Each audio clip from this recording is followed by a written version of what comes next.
Hello guys, welcome to the CSS crash course. In this video, we will learn about CSS gradients. My name is Kafui and welcome to my channel mods.dev. Please subscribe, like and hit the bell icon to get notified whenever I release a content on the channel. With that said, let's dive in. A gradient is a color pattern that creates a smooth transition between multiple colors. In CSS, you can create either linear gradients or radial gradients. In my text editor here, I have my index.html file and then my style.css file. So in this video, we will look at how to apply linear gradients and radial gradients to our web page. So I'll just go ahead and select my body element. And in order to apply a linear gradient, we use the background image property, and then we provide a linear gradient function.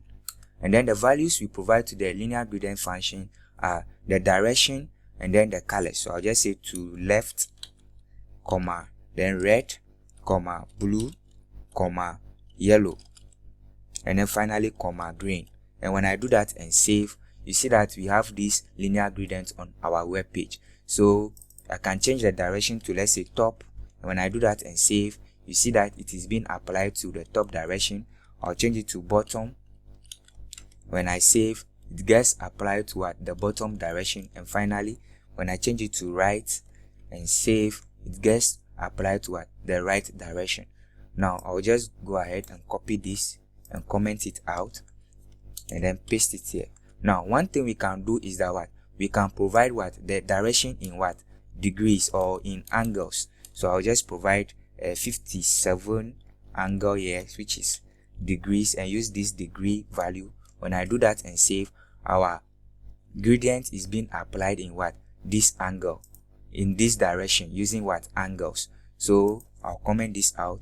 Now let's look at how and save. Let's look at how we can apply radial gradients. So in order to do that, we use the background image property, and then we assign the radial gradient function.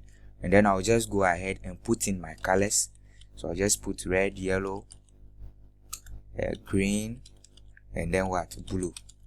So you can provide any number of colors, either 2, 3, 4, depending on what you want. So I'll just save, and by so doing, we have this radial gradient on our web page. So that's all for this video. If you have any question, put them in the comment section for discussion. Please subscribe, like, and hit the bell icon to get notified whenever I release a content on the channel. Thank you for watching, and see you in the next one.